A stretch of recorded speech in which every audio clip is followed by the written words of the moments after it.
ایران کا ایک شہر ہے کرمان، وہاں پہ ایک شخص ہے حاج ماشاءاللہ، غالباً اب بھی زندہ ہے۔ پورے کرمان میں جب یہ امام حسین کی مجلس کرواتا ہے، کسی بادشاہ اور وزیر کی مجلس میں بھی اتنے طعام نہیں ہوتے جتنا اس کی مجلس میں امام حسین کا نظر و نیاز ہوتا ہے۔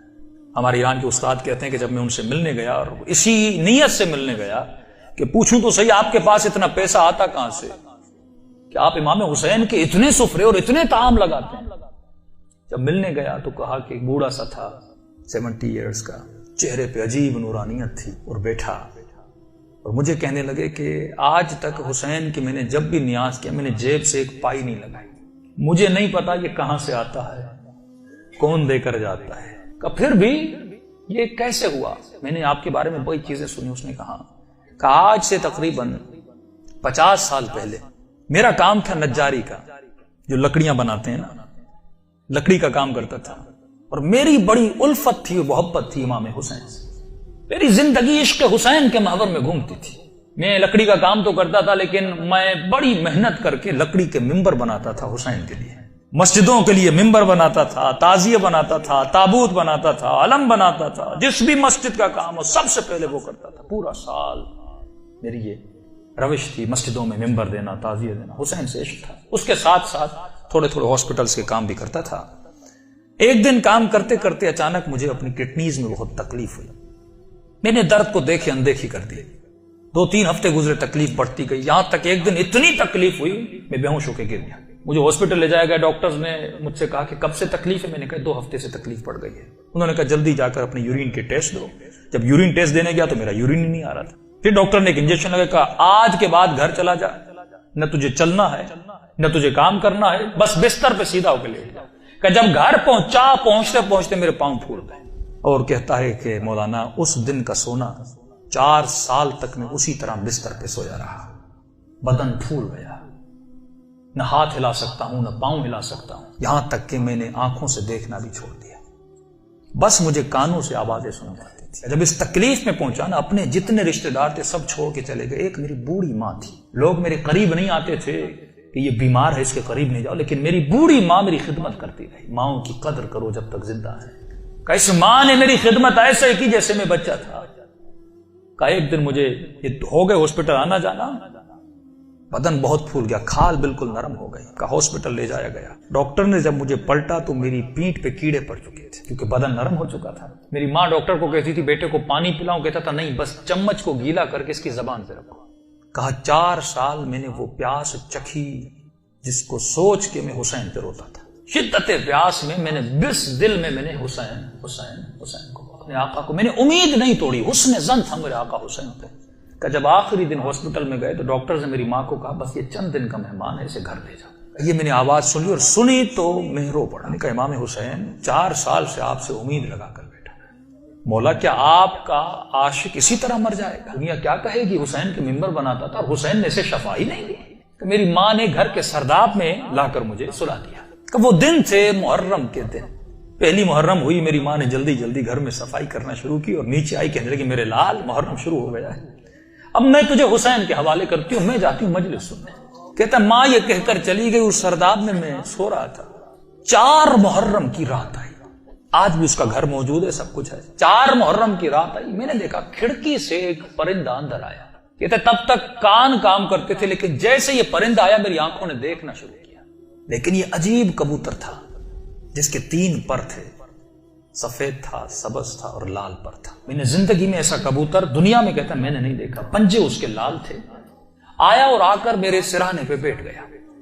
بیٹھنے کے بعد اس نے کلام کرنا شروع کیا، میرے کانوں میں آواز دے کر کہا تجھے پیاس لگی ہے، کچھ کھاؤ گے، کچھ پیو گے؟ کہا 4 سال سے زبانوں پہ تالا لگا تھا پر اب یہ تالا کھل گیا۔ میں نے کہا مجھے بہت پیاس لگی ہے، اتنے سالوں سے پیاسا ہوں۔ کہ پتہ نہیں اس کی چونچ میں کیا تھا، اس نے میرے منہ میں ڈالا، بس وہ بدن میں جانا تھا، ایک عجیب سی فرحت مجھے ملی۔ پھر وہ پرندہ اڑا اور اڑ کے سامنے کرسی تھی اس پہ بیٹھ گیا۔ اب میں کہہ رہا اپنے ذہن میں یہ کہہ رہا تھا کہ مولا حسین اگر تو نے بھیجا ہے تو یہ اڑ کے میرے پاس آئے گا یا میرے بستر کے نیچے جائے گا، اگر تو نے نہیں بھیجا یہ اڑ کے چلا جائے گا۔ اتنا کہنا تھا، وہ پرندہ اڑا اور میرے بستر کے نیچے جا کر بیٹھ گیا۔ کہ بس اتنا ہوا، لیکن ابھی بھی بستر پہ لیٹا ہوا ہوں، لیکن تھوڑی فرحت مجھے مل چکی ہے۔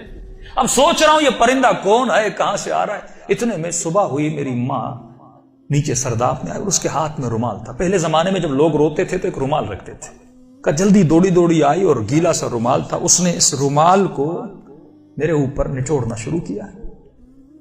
میں نے کہا کہ اماں یہ کیا ہے؟ کہا یہ حسین کے غم میں جو آنسو بہائے نا تیرے بدن پہ مل رہی ہو تاکہ خدا تجھے شفا دیتے۔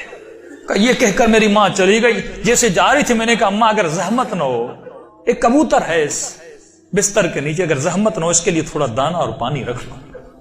ماں نے کہا کبوتر کہاں سے؟ کہا بس رکھ لو۔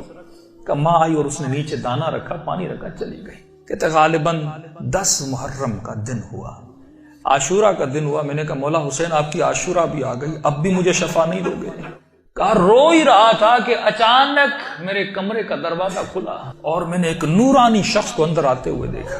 کہتا بستر کے ساتھ جو کرسی تھی وہاں آ کر بیٹھ گئے، بس میں نے چہرہ دیکھ کے سمجھ گیا یہ میرا حسین ہے۔ کہتا مجھے نہیں پتا میں نے کیسے سمجھا، لیکن میں نے دیکھا، میں سمجھ گیا یہ میرا آقا حسین ہے۔ کہہ رہا جیسے میں نے امام حسین کو دیکھا، خود کہتے میں نے مولا کا یہ بازو پکڑ لیا اور بازو کو پکڑ کے میں نے حسین کو لپٹنے کی کوشش کی۔ کبھی بازو کا بوسہ لے رہا تھا، کبھی ہاتھوں کا بوسہ لے رہا تھا۔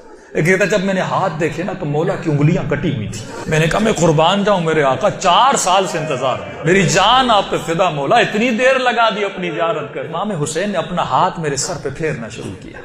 کہا آج ماشاءاللہ ہم آ گئے، ہمارا انتظار تھا، ہم آ گئے، تیرا انتظار ختم ہو گیا، بتا تجھے کیا چاہیے؟ میں نے کہا میں نہیں بتاؤں گا، آپ کو پتا ہے مجھے کیا چاہیے، آپ میرے حال کو دیکھ رہے، میں زبان سے کچھ نہیں مانگوں گا، آپ کو پتا ہے کہ مجھے کیا چاہیے۔ اتنا کہنا تھا، حسین نے میرے وجود پہ ہاتھوں کو پھیرنا شروع کیا، میرے ہاتھوں کو پھیرا، میرے کاندھوں کو پھیرا، میرے جسم پہ ہاتھ لگائے۔ کہا آج ماشاءاللہ جو تجھے چاہیے تھا حسین نے دے دیا۔ میں نے کہا آقا آپ کا بہت شکریہ۔ کب مولا میں نے ایک نظر کی تھی، کیا کی تھی آج ماشاءاللہ؟ مولا میں نے نظر کی تھی اگر آپ مجھے شفا دیں گے میں 10 دن آپ کا نیاز کروں گا، 10 دن مجلس کروں گا اور 10 دن آپ کا نیاز کروں گا۔ امام حسین نے کہا آج ماشاءاللہ 10 دن اپنی طرف سے کرنا، 8 دن میری طرف سے کرنا۔ کہا مولا 8 دن کس چیز کے؟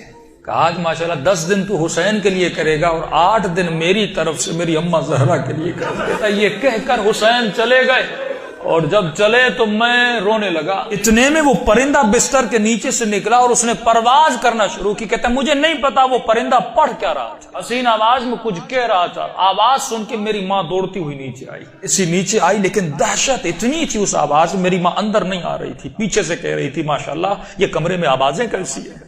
میں رو کر کہہ رہا تھا اماں اندر آ جاؤ، حسین نے مجھے شفا دے دی۔ یہ بوڑھی ماں دوڑی آئی، کبھی دائیں دوڑ رہی ہے کبھی بائیں دوڑ رہی ہے، کہاں ہے میرا آقا حسین؟ کہا میں بستر پہ بیٹھا تھا، وہ سوجن ہر چیز ختم ہو گئی، کہ یہاں تک وہ کبوتر پرواز کر کے چلا گیا۔